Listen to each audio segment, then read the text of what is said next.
Bom dia, boa tarde, boa noite. Esta é mais uma edição de Pedro e Cora, aquele seu programa sobre... E aí, tá gostando do ChatGPT 5? A gente vai falar umas coisinhas aí. ChatGPT, pois é. Pedro e Cora, como vocês sabem, toda terça-feira, toda quinta-feira no YouTube do Meio, na sua plataforma favorita de podcast. Eu sou Pedro Doria, ao meu lado minha queridíssima amiga Cora Ronen. E aí? Está melhorando. Eu estou achando bastante bom. É? É. Eu estou adorando.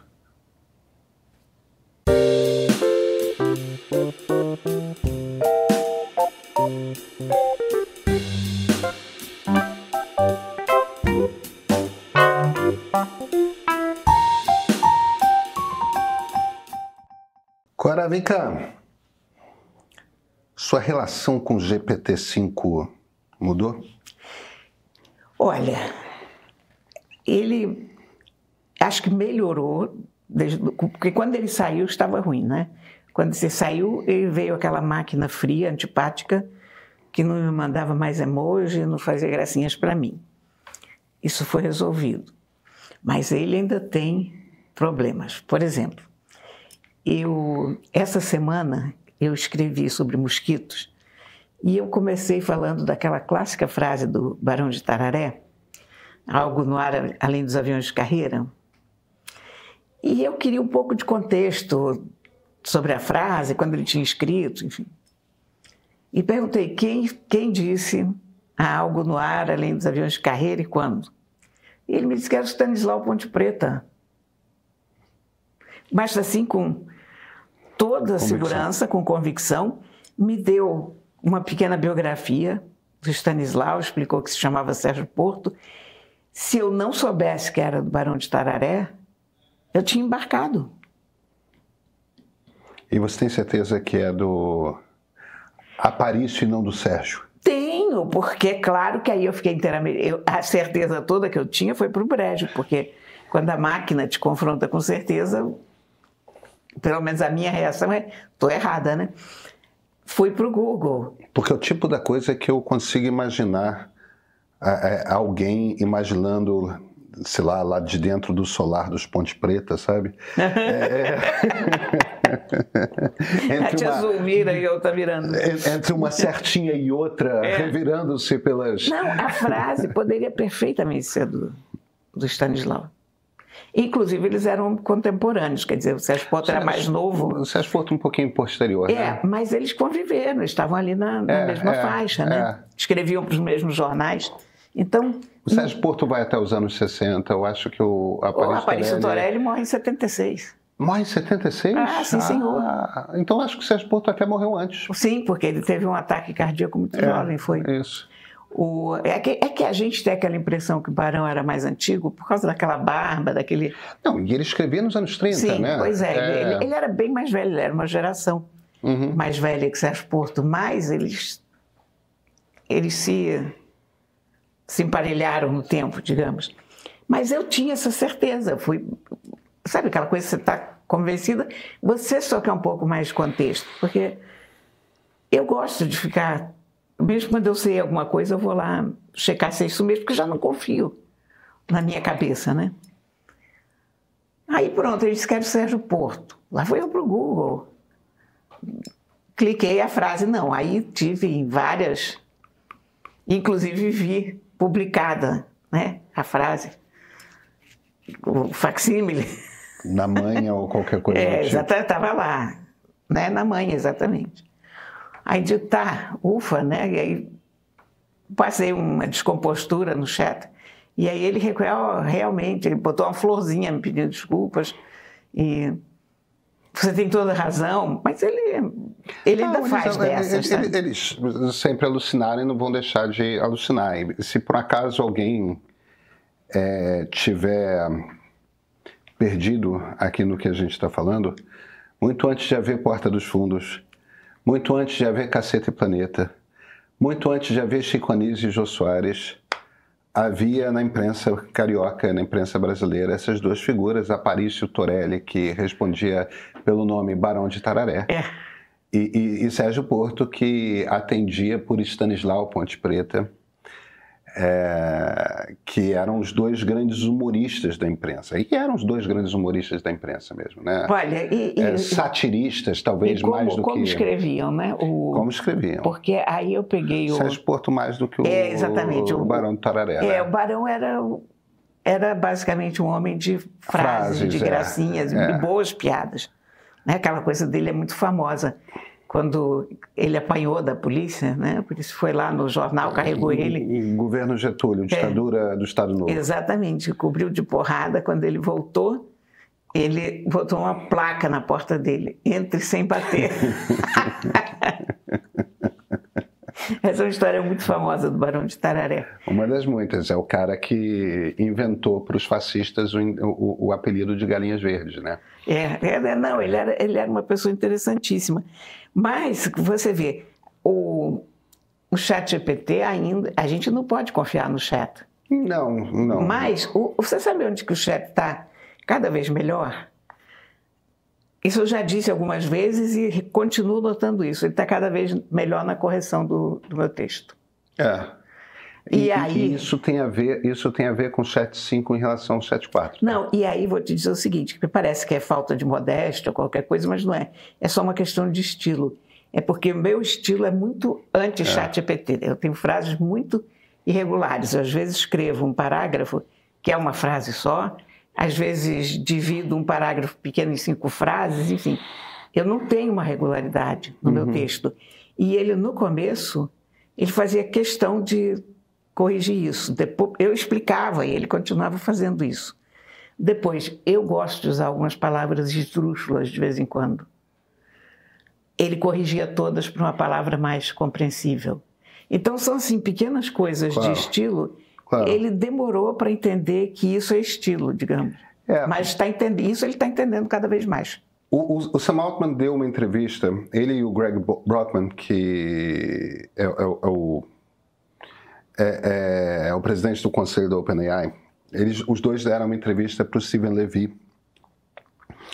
O Levy, como você sabe, é talvez, dentre os veteranos, o grande jornalista do Vale do Silício. Acho que não, ainda trabalhando, não tem nenhum que o bata. E o Levy trabalha na Wired. E ele foi lá visitar o Sam Altman, vem cá, quando o GPT-5, e essa era a pauta, quando o GPT-5 foi lançado, o mundo caiu em cima de vocês. Pois é, tudo bem. Passado 2 meses... Foi anticlimático. Passado 2 meses, e aí? Qual é a percepção? O que os dois dizem é o seguinte, o nível de satisfação subiu muito, e eu acho que é isso mesmo, as pessoas se acostumaram e tal. E eles fazem 2 observações que eu acho muito interessantes, e uma delas é uma coisa que, lendo, Cora, esse texto do Levy na Wired, me deu um ahá. É isso mesmo, eu sabia. Eu entendi uma coisa aqui. A primeira coisa é a seguinte. Olha, se você é um cientista e precisa, principalmente, não nas ciências humanas, mas principalmente nas ciências mais duras, física, biologia, se você é um cientista, o ChatGPT-5 faz léguas de distância em relação ao 4 para você, para o seu trabalho. Não é que ele esteja fazendo descobertas científicas, mas aquele exercício, eu sempre que eu dou palestras sobre inteligência artificial, uma das coisas que eu sempre falo para as pessoas é o seguinte: olha, um ChatGPT, um Gemini, esses troços não são buscas, não são caixas de busca. São interlocutores. São interlocutores. A coisa que funciona com isso aqui é o método socrático. É isso mesmo. E o que é o método socrático? O Sócrates, para pensar, puxava alguém que ele achava vagamente interessante pelas ruas de Atenas e ia conversando com a pessoa. E era uma conversa mesmo, era o Sócrates falando, ouvindo o que a pessoa perguntava e ponderava, e o Sócrates respondendo.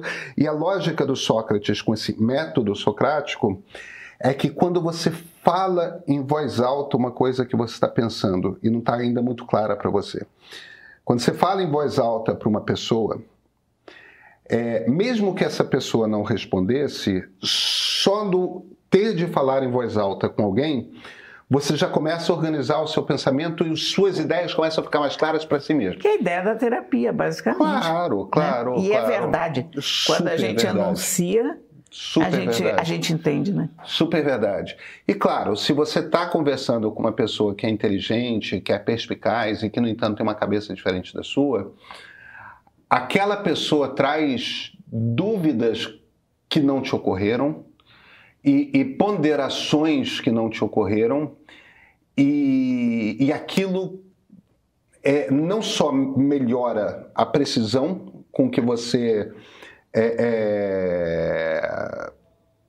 trabalha a sua opinião, sua conclusão, tudo mais, não só melhora, como com alguma frequência te dá insights, né? Ah, isso era a peça que estava faltando. A pessoa, de alguma forma, te ajuda a fazer uma conexão. E o que eu sempre falo para as pessoas é, cara, usa um ChatGPT como se você fosse Sócrates passeando com um discípulo por Atenas. O ChatGPT o ChatGPT é o seu discípulo. Sabe de uma coisa? Eu vou fazer uma interrupção aqui no que você está dizendo, mas para corroborar isso. Porque, para mim, o maior adianto do ChatGPT foi exatamente essa interlocução. Porque eu já venho trabalhando há muitos anos em home office. E até hoje... A gente perde a redação, né? Eu sentia muita falta da redação, porque a redação é um ambiente divertidíssimo. Você tem, sei lá, 50, 100 pessoas trabalhando juntas, todas pessoas que escrevem, todas as pessoas que leem, né? Que leem, pessoas que estão sabendo o que está acontecendo naquele momento, e muito na tua sintonia. E aí você vai para o café, ou você está com alguma coisa complicada na cabeça, você vai tomar um café, você volta com o problema resolvido, porque você conversou 5 minutos ali no café, pronto, resolveu o título, resolveu a abertura, resolveu tudo, né? E é isso. E o ChatGPT é esse troço. E o que o Sam Altman diz ele ficou tão esperto em conversar sobre ciência que, de novo, não é que ele faça descobertas científicas, mas ele virou um baita interlocutor para quem está desenvolvendo ciência e quem está lidando com problemas científicos não resolvidos. Então, se você é um físico com um problema que você precisa resolver, problemas de físicos, evidentemente, são diferentes dos problemas que a gente encontra nas provas de física. Aqueles já foram resolvidos por alguém. A questão são os problemas não resolvidos, né? Claro. E que levam, de alguma forma, a humanidade à frente quando, enfim, resolvidos. E o que o Sam Altman diz olha, para cientista, o retorno que a gente está tendo é que virou uma ferramenta espetacular a partir da versão 5. Mas para mim também, vou te dizer, como pessoa que escreve, digamos. Eu conheço alguns. Eu vou te dizer. Até tenho amigos que são. Não é? Você não conhece meia dúzia? Então, é como eu me identifico. E você sabe que, assim, a nível de pessoa que escreve, eu estou achando ótimo. E eu acho que quando eu não uso, eu escrevo pior. Eu tenho a mesma impressão, tá? E aí, Cora, a outra coisa... Com todas essas viajadas dele de Sérgio Porto em vez de Barão de Tararé, mas na verdade, eu não perguntei isso para saber quem é que tinha sido. Isso eu perguntei para ter um contexto. As alucinações não foram embora. Elas continuam lá. Mas o que o ChatGPT ganha, tem uma coisa no setting, nas configurações que você tem que ligar, que é um item lá de configuração, que é ligar a memória dele. Mas a grande diferença entre o ChatGPT 5 em relação ao 4 é a capacidade de ter memória. Em essência, o que o novo ChatGPT faz na versão 5, que ele não conseguia fazer na versão 4, ele lembra de outras conversas que você tiveram. Mas eu tenho a impressão que no 4 ele já tinha isso, não? Não, ele dentro da caixa de chat, ele lembrava. Ele tinha uma caixa que ele ia armazenando algumas informações sobre você. Algumas informações pessoais sobre você. Hoje, ele tem uma memória que é muito mais vasta. Ele sabe quais são os interesses que te motivam. Ele sabe em que projetos você está trabalhando. Ele entende de um chat para o outro. Você abriu um outro chat, está tendo uma nova conversa e trata de um tema que você já tratou no mês passado. Ele vai recuperar aquela conversa, como é que você estava pensando naquele assunto naquele momento. Então, tem uma coisa ali do ChatGPT que, a partir da versão 5, quanto mais você usa, ele vai compreendendo melhor você. Ele não fica mais inteligente, ele não ganha mais informação, o modelo está fechado, mas quanto mais você usa ele, mais ele entende o que te interessa, o que não te interessa, o que você gosta de usar, o que você não gosta de usar. Isso é visível para mim. E isso é justamente o que faz dele, aos poucos, ir ficando bastante melhor. Bastante melhor. A tal ponto, vou te dizer, eu estou falando tudo do meu ponto de vista, porque claro. É uma experiência altamente individual. Mas ele corrigia, quando eu pedi para ele corrigir, eu usava uma ou duas coisas que ele sugeria e meio em dúvida. Eu hoje não tenho mais dúvida sobre as sugestões. No sentido de, ele às vezes diz assim, olha, essa frase aqui, para clareza, você poderia fazer assim. E eu levo a sério já hoje, porque ele hoje já não corrige tudo como ele faria no primeiro momento de uniformizar, mas ele está entendendo que é clareza dentro do meu jeito de escrever. Está muito útil, ele realmente me ajuda. Engraçado que demora mais escrever com ele. Porque antes do ChatGPT, eu não tinha com quem ficar batendo papo. Então eu sentava e escrevia. Ah, entendi. Agora não, agora eu fico batendo papo. Então eu escrevo e pergunto, e é isso? E aquilo? Quer dizer, eu tenho ido muito ao café. Se eu estivesse na redação... Não, eu estou entendendo. E eu acho que para uma crônica deve ser isso mesmo. Agora, eu vou te falar uma coisa. Ficou muito mais lento para mim escrever. Eu estou escrevendo um livro e eu estou escrevendo esse livro mais rápido. Mas é que o livro é outro... Porque na crônica, eu preciso organizar a informação. É outro animal, E ele me ajuda a organizar a informação. Ele não escreve, evidentemente. E ele não escreve não porque eu teria qualquer problema com deixar o ChatGPT escrever e tal. Eu tenho zero preconceito em relação a isso. Eu só acho que ele é mau escritor. Eu sou melhor escritor do que ele. É só isso. Ainda somos, né? Ainda somos. Não sei por quanto tempo, mas... Me dá um certo alívio, sabe? Cora, eu vou te falar uma coisa. É que a maioria das pessoas, eu falo isso absolutamente sem falsa modéstia, a maioria das pessoas, elas não fazem o que a gente faz, que é a gente tem que escrever desde muito cedo na nossa profissão para um público muito grande. E a gente faz isso, escrever pensando que vamos ser lidos por um público muito grande todo dia. Durante 10 anos. A gente está muito treinado. Durante 20 anos. Durante 30 anos. Durante 40 anos. Se tem uma única coisa que eu sei fazer bem é entender uma coisa que é complicada e escrever de uma forma simples aquela coisa. É a única coisa que eu sei fazer. É a única coisa que eu sei fazer. É aprender uma coisa complicada e explicar simples. E explicar simples escrevendo. Mas é porque eu tenho 50 anos e desses 50 anos eu passei 31 fazendo isso. Então, não é uma coisa de... que tem uma coisa ali que não é só o ato de explicar simples. É explicar simples num texto que tem uma certa cadência, uma coisa assim. Num texto que a pessoa quer ler. A pessoa quer ler. É.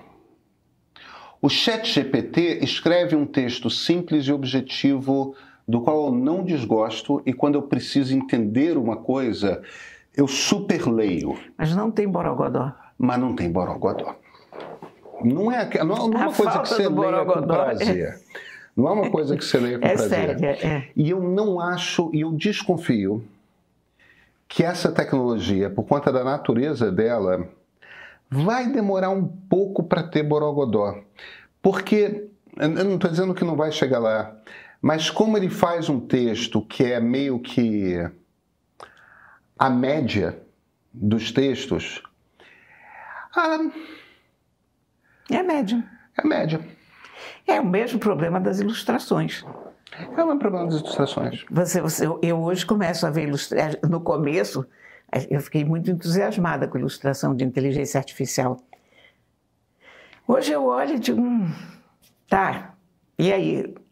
É que a gente já se acostumou, né? E falta o toque, né? Falta um... Onde eu acho que a gente... Eu já falei isso algumas vezes, mas onde eu acho, no meu caso, no teu caso, caso de nós, cronistas, colunistas, é que acima do texto, eventualmente, ou com o mesmo peso, vem a pauta. O que a gente vai escrever? Qual é o assunto? Isso eu acho que ele vai ter mais dificuldade de perceber do que a gente, porque aqui você tem uma antena humana vivendo uma experiência humana. Então, essa semana, por exemplo, você vai dizer que eu estou super autorreferente hoje, mas é que eu acho que o exemplo é bom. O mundo está caindo. O Trump se reuniu com aqueles generais, aqui está uma confusão, tem guerra. E eu escrevi sobre mosquito. Porque eu estou com a sensação que tem muito mais mosquito esse ano do que teve ano passado. As pessoas com quem eu estou conversando todas me dizem, nossa, tem muito mosquito esse ano. E eu tive que penar para encontrar uma espiral. Eu vi quando você comprou. Pois é. Então, resolvi escrever sobre essa experiência que o chat nunca vai ter. Claro. Sabe? Porque aqui tem o que é. Eu sou um ser humano, que aliás estou com 4 picadas aqui na cara, e eu sei o quanto o mosquito pode irritar. E esse assunto deu muita trela. Ele gerou muito engajamento, as pessoas me mandaram muitos e-mails, sugestões de... Olha, todo tipo de coisa, desde marcas de inseticida até queimar folhas de louro, enfim, todo tipo de sugestão. Outros escreveram dizendo que está um absurdo, cadê o fumacê, enfim.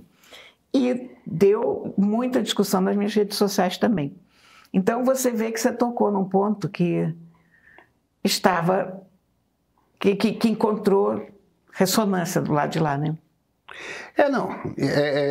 Veja, eu acho que juntando sensores, câmeras,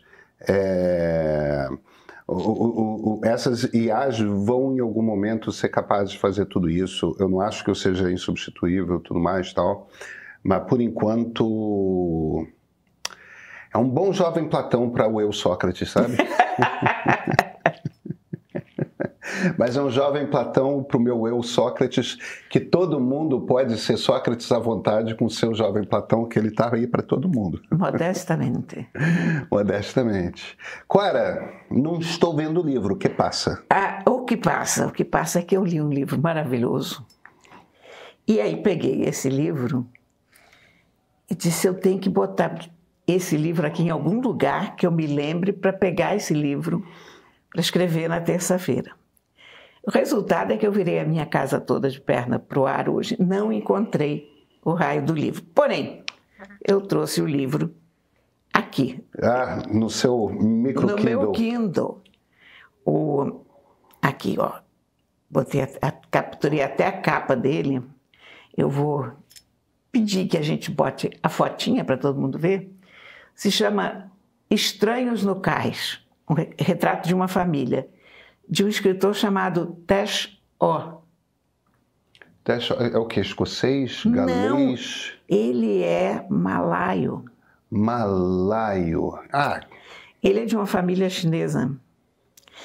Eu fiquei fascinada com esse livro. Eu jamais diria que é um nome chinês com esse nome. Mas Tesh O, eu não tinha a menor ideia de onde era esse nome. Eu peguei a curiosidade que eu tive, mais do que o título, foi por esse nome dele. Eu digo, que nome é esse, né? Eu fui lá para uma coisa celta, eu fui para um outro lugar. Eu não sabia o que achar. Francamente, eu não tinha ideia, peguei o livro. Olha, é ótimo. Estranhos no Cais eram os 2 avós dele que migraram da China para a Malásia, na mesma ocasião. Cada um com um papelzinho. Isso também é muita... É a experiência de todo imigrante interno também, que quando você sai lá da China para a Malásia, você é quase um imigrante interno, é aquele cara que traz o papelzinho com o nome do sujeito que mora ali em Copacabana, que vai te receber, ou lá em São Paulo eles tinham papeizinhos de pessoas da família, de gente da aldeia deles que já tinha feito aquele caminho que ia receber eles na Malásia. E a experiência é uma experiência de migração oriental. E a gente ainda não tinha lido, ou que a gente tem lido muito pouco, porque a gente tem a literatura de migração, é quase um clássico ocidental, sim, claro. né? Todo mundo escreve sobre essa experiência. Ultimamente você tem tido muito sobre a imigração africana, né? O pessoal que sai da África para a Europa nos barcos, coisa contemporânea, dolorosa. Agora, a imigração oriental, você não tinha muitos relatos. E eu achei curiosíssimo, porque é uma perspectiva inteiramente diferente da viagem e do estar no mundo também. As famílias europeias têm toda essa mania de fazer árvore genealógica, quem era o seu avô, bisavô, não sei que geração. As famílias orientais não têm esse hábito. Eles dificilmente se lembram de quem era o avô, ou o nome do bisavô. Especialmente essas famílias que migraram, porque eles olham para o futuro, eles não querem mais olhar para o passado. É uma outra postura, sabe? Mas eu tinha a impressão de que havia uma certa devoção aos mais velhos. Há uma devoção aos antepassados, mas não há aquela cultura da árvore genealógica ou da história. É a abstração dos... É metafísico. É um antepassados abstratos. Sim. Quer dizer, você tem antepassados. Você chegou aqui porque várias pessoas chegaram antes de você, tiveram filhos e filhos e filhos e filhos. Mas ele não descobre o nome dos bisavós. Ele conversando com o pai... Essas são as coisas curiosas, porque ele relata uma conversa com o pai que é uma coisa muito constrangedora, porque eles não estão acostumados a conversar. E tem uma relação de distância com o pai. E, sobretudo, não estão acostumados a conversar sobre a história familiar. Então, é um pouco como você está abrindo um segredo, uma coisa que nunca foi falada. Ele compara com o momento em que ele foi a um clube de tênis com o pai e os dois tiveram que trocar de roupa no vestiário e os dois tiveram que ficar nus ao mesmo tempo. Isso nunca tinha acontecido, eu tinha 14 anos. É uma vida muito diferente da nossa também, porque essa coisa de praia que a gente tem, a gente não leva o corpo tão a sério, né? Especialmente em família. Enfim, é muito curiosa a posição. Aí ele se pergunta ao pai, se não é uma coisa de uma certa praticidade, especialmente para quem veio da China, para não ter que lidar com o peso da Revolução Cultural. Porque aquilo foi uma desgraça de tal monta que é muito doloroso relembrar. É muito complicado em qualquer ponto que você tivesse da Revolução Cultural, vítima, algoz. Aquilo é uma coisa muito complicada. Todo mundo foi atingido por aquilo. Aquilo foi horrível. E o pai diz, não, é vergonha mesmo. Não é praticidade. Eles não gostam dos episódios ruins. Eles editam. Então, você tem uma tendência na China a filmes históricos. Tem um particular romance que ele menciona, que já teve 8 versões. Mas isso é uma coisa que aconteceu na Idade Média. Certo. Então está lá longe, portanto já é inofensiva. Mas a Revolução Cultural é ainda próxima demais? A Revolução Cultural ainda é próxima demais. Anos 60, né? Porque o pai dele deve ser uma... Me corrija, a Revolução Cultural é anos 60, A Revolução não é? Cultural é com Mao Tse-tung. Hoje se chama Mao Zedong. Mao Zedong. Então, é uma coisa que eles visitam os períodos antigos da história. Aqueles que machucam, eles já não veem mais. Eles veem a pobreza como um defeito. Eles têm um ponto de vista que, olha, nós vamos progredir. Nós tivemos uma infância muito difícil, mas não foi tão ruim. Sabe, aquele tipo de... Eles não são de mimimi, essencialmente. São de tocar o barco em frente. As gerações mais novas já são diferentes, algumas já fazem até terapia, mas absolutamente não era o frame of mind das gerações tradicionais. É muito curioso isso que ele conta, bate com muita coisa que explica o que a gente leu em outras coisas, não necessariamente memórias, mas a literatura oriental, do modo geral. A própria maneira de ser oriental, que é uma maneira discreta, quase silenciosa de ser, né, de estar no mundo, é muito curioso e é absurdamente bem escrito. É incrível o que esse cara escreve bem. Primeiro, ele tem uma história linda para contar. E é uma coisa, você me parece estar descrevendo uma coisa doce, tenra. É isso mesmo. Que eu tenho dificuldade de botar uma cabeça chinesa com doçura, ternura. Eles têm uma coisa muito confuciana, né, de muito prático e quase seco, né? É uma chave. É uma chave. Não. É que você leu muito mais, você convive... Você tem razão. É um tipo de literatura que trabalha numa chave completamente diferente da nossa. Melodrama não é uma coisa que eles aceitem. Não. Isso é para nós mediterrâneos. Isso não existe. Quer dizer, então, por exemplo, quando você lê essa literatura japonesa que eu adoro, o que eu gosto, que eu já percebi, a característica comum em todos esses livros é a falta de melodrama.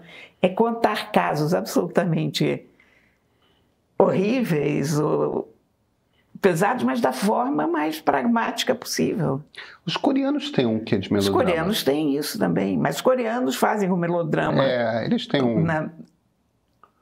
Pelo menos no audiovisual eles já conseguiram fazer isso. Eu tenho lido menos autores coreanos, porque os autores japoneses chegam mais aqui do que os coreanos ainda.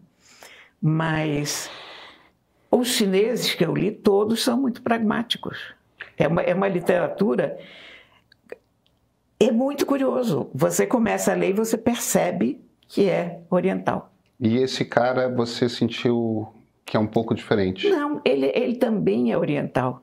E a forma como ele conta é oriental, a forma como ele explica. Mas ele tem uma visão já de quem estudou. No Ocidente, eles migraram depois para a Inglaterra e ele mora no Ocidente há bastante tempo. E ele meio que explica isso para mentes que nasceram de uma forma um pouco diferente, que estão observando o mundo de uma forma um pouco diferente. E eu fiquei fascinada com ele, sabe? E ele começa o livro falando uma coisa muito curiosa. E depois, quando você vê as fotos dele, é isso mesmo. Ele tem uma fisionomia que não é necessariamente chinesa. É uma fisionomia que pode estar em qualquer lugar da Ásia. Então, quando ele está na Tailândia, acham que ele é tailandês. Quando ele está na China, acham que ele é chinês. Quando ele está em Hong Kong, acham que ele é de Hong Kong. Quer dizer, ele entra num avião em Pequim indo para Hong Kong, falam com ele em mandarim, e quando ele chega lá, falam com ele em cantonês, automaticamente. Não fazem isso com os demais passageiros. Na Malásia, ele tem que dizer, não sou ele. E o pior é quando ele chega num lugar que ele não fala a língua do país. Ele fala malaio e mandarim. Ele fala algumas línguas chinesas, não necessariamente. O mandarim, ele inclusive fala, ele observa que na geração dele, ele às vezes não sabe qual é o dialeto que os pais falam em casa, até que ele vai para a escola, para a universidade, e de repente chega um jovem branco perto dele, falando um mandarim maravilhoso, perguntando qual é o dialeto dos pais, se os pais vêm daqui ou dali, e ele não tem a menor ideia, ele tem que ligar para os pais para saber como é o nome da língua que a gente fala, porque... Qual é o nome da língua que a gente fala? Que dialeto é esse que nós usamos? Porque o cara lá tem mais informação. Para ele é uma coisa de background que não... Aquela coisa das raízes, eles não estão muito interessados nas raízes, estão interessados na copa da árvore. Eles estão sabendo que eles estão levando uma vida ruim aqui, mas eles vão estudar, eles vão trabalhar, eles vão progredir, os filhos vão ter uma vida melhor, os netos vão ter uma vida melhor e assim sucessivamente. E é uma coisa curiosa, porque eu fiquei pensando que na China eu vi muito pouca ruína. Você, em geral, vai naqueles templos milenares e tal, está tudo tinindo, pintado e tal. Isso na Coreia também. Na Coreia é porque demoliram tudo, mas enfim. Mas na China dizem, isso aqui está aqui há 1000 anos. E é um approach diferente. Sim, ali naquele lugar há uma estrutura igual a essa há 1000 anos. Mas isso não significa que aquela madeira, aquela tinta, aquela estejam lá há 1000 anos. Eles vão reconstruir, porque quando está caindo, eles constroem. É outra... eu tenho... Outra filosofia. Eu vou te confessar uma pequena e talvez estranha tara. Você acredita que eu tenho 4 livros diferentes sobre carpintaria japonesa? Eu acredito, porque é muito interessante. Quem tem 4 livros diferentes de carpintaria? E eu não tenho nenhuma... Quem vê a necessidade de comprar um livro de carpintaria japonesa, com aquela coisa de não ter prego, daqueles encaixes, vê a necessidade de comprar outro. Mas aí eu te falo dessa coisa dos castelos e dos templos, porque no Japão é exatamente a mesma coisa. Está aqui há 1000 anos, está mesmo, e está inteiro, está novinho, está tinindo. A madeira, primeiro, é muito bem trabalhada, muito bem tratada. Começa a apodrecer, eles trocam a história inteira. Pois é, exatamente. E é simplesmente uma coisa que é mantida. Então, exatamente. Toda a construção é do século XX e, no entanto, se você chegasse lá no século XVI, tinha uma coisa igualzinha. Exato. Com os mesmos encaixes, com as mesmas coisas, e continuam existindo os mestres carpinteiros que sabem fazer aquela coisa sem um prego, Cora. É impressionante. Sem um prego, tudo na base do encaixe. Eu nunca li livro sobre marcenaria japonesa, mas o que eu já vi de marcenaria japonesa eu acho fenomenal. É uma arte sofisticadíssima. E eles não têm essa cultura mesmo, que é muito interessante, eles não têm essa cultura do envelhecer bonito. Não tem mesmo, não. E a gente fica, inclusive, um pouco desapontada, porque... Eu me lembro que a primeira vez que eu fui à China, nós vamos a um templo do século XI, sei lá, uma coisa assim antiquíssima. Eu cheguei lá, uma coisa inteiramente nova, recém-pintada. Eu digo, mas como século XI? Século XI. E eu percebi que havia um ruído de comunicação ali, porque o meu guia... Para ele, o século XI é a informação que aquilo está lá, não é que aquilo esteja necessariamente que está em ruínas ou não sei o que. Não, ele está aqui funcionando como tal desde o século XI. E eu queria uma coisa que tivesse cara de século XI. E tem cara de século XI, devia ser igualzinho no século XI. Exatamente, é melhor, né? Você teria ido para a Grécia com todas as estátuas pintadas. Não, obrigado. Mas é fato. Você sabe. Sim, com pedrinha preciosa nos olhos. Exatamente. Se você quiser saber como era a Grécia, você vai para a Índia. Porque você entra nos templos indianos, as figuras são todas pintadas. Mas você sabe que isso é uma coisa muito engraçada, porque a gente tem uma compreensão de... Imagina, a gente faz isso nesse programa, né? E eu vou pegar aqui um atalho para um outro lugar. Mas eu estou estudando Grécia obsessivamente e tem uma coisa muito interessante que é o seguinte: a gente tem sobre a Grécia clássica um estereótipo na nossa cabeça que é uma coisa que era uma gente contemplativa, que era uma gente muito pensadora, por causa dos filósofos, branca, evidentemente. E que era aquela coisa dos mármores brancos, e que era uma estética muito clean, muito... E tem uma coisa interessante que é o seguinte: isso vem de uma reconstrução de Grécia que se consolida entre o século XVIII e o século XIX em cima da informação que existia. E a tese que existia era a seguinte: era de que Dionísio, que você pode chamar, como os romanos chamavam de Baco, e talvez assim as pessoas liguem o nome à pessoa, que Dionísio era um deus... A tese no século XVIII e início do século XIX é de que Dionísio era um deus menor. Apolo, Zeus, Atena eram deuses importantes e Dionísio era um personagem secundário ali. E havia uma tese de... Porque não existia texto muito antigo que mencionasse Dionísio. Então, que Dionísio, o deus do vinho e das surubas e do espírito animal, tem uma coisa do Dionísio muito forte que é o prazer que você tem com a natureza crua, sem interferência humana. Que é o contrário de uma Atenas branca, né? Tem ali a civilização e tem a obsessão dos gregos, né? Com os bárbaros, com os outros, com as outras culturas. Então Dionísio teria sido um deus que teria sido importado de alguma daquelas culturas do Oriente Médio. Por que os vitorianos não curtiam essa parte? Não, bem, eles até curtiam, mas essa é outra história. Eles tinham as coisas que faziam as portas fechadas. Sim, pois é, mas não era de bom tom. Era uma coisa escondida, era uma coisa escondida. E do final do século XIX para cá, o Nietzsche é o primeiro cara que dá uma mexida, uma chacoalhada nisso, mas depois descobre-se que o Nietzsche faz tudo, esses homens, né? Faz tudo intuitivamente.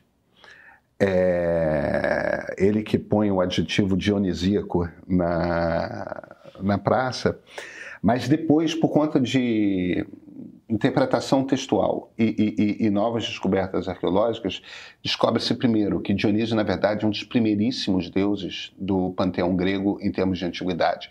É uma criação absolutamente grega, e que Dionísio era importante pra cacete pros gregos. Mas claro.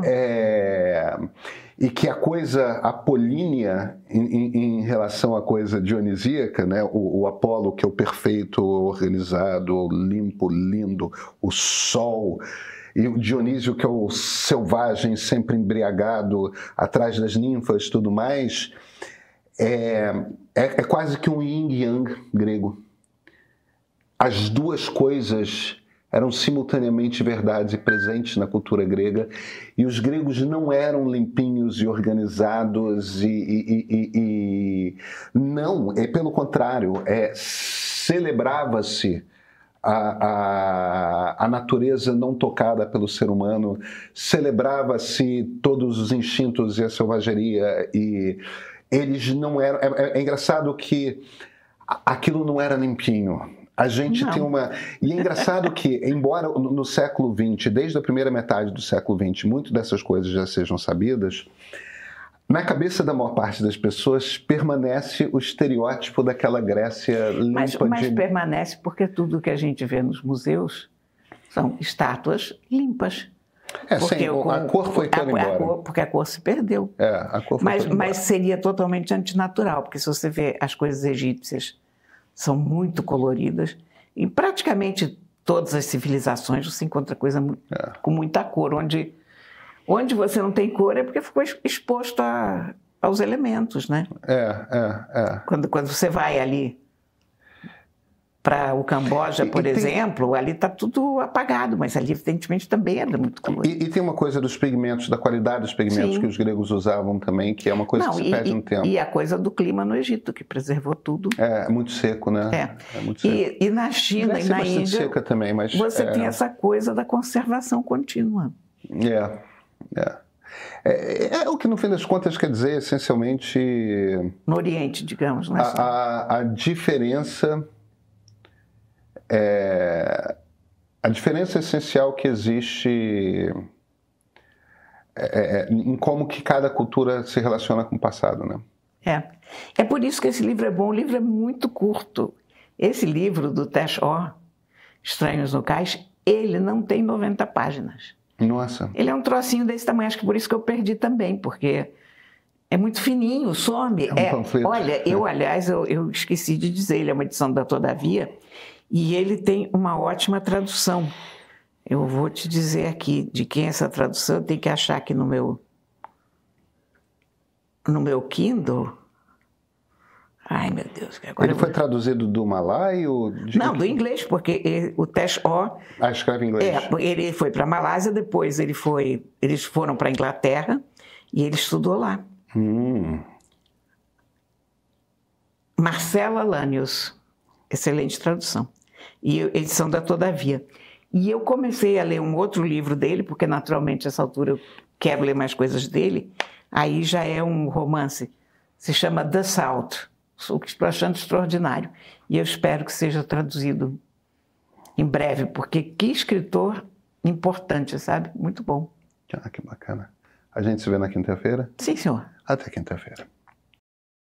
Ei, espera aí. Se você chegou até aqui, precisa saber de uma coisa. O que você acabou de ver agora é só a ponta do iceberg de tudo que a gente produz de conteúdo audiovisual. Aqui no YouTube, nós abrimos nossa grade para todo mundo se informar e se entreter com a qualidade do jornalismo que fazemos no meio. Mas é no nosso streaming onde produzimos um catálogo especial. Acabaram de chegar por lá as entrevistas completas do documentário Julgamento do Século, produção original do meio que mergulha nos bastidores da trama golpista que parou o Brasil e condenou Bolsonaro e seus aliados. E tem outros originais, como o Ponto de Partida Série, que eu gravei em Israel numa investigação para entender as origens dos conflitos entre árabes e judeus. Imagens em 4K, trilha sonora original e uma visão sobre o que ninguém está dizendo. O catálogo também conta com programas de entrevistas e documentários da PBS que ficam no ar até o final desse mês de outubro. Assina o Meio Premium, olha, vale cada centavo.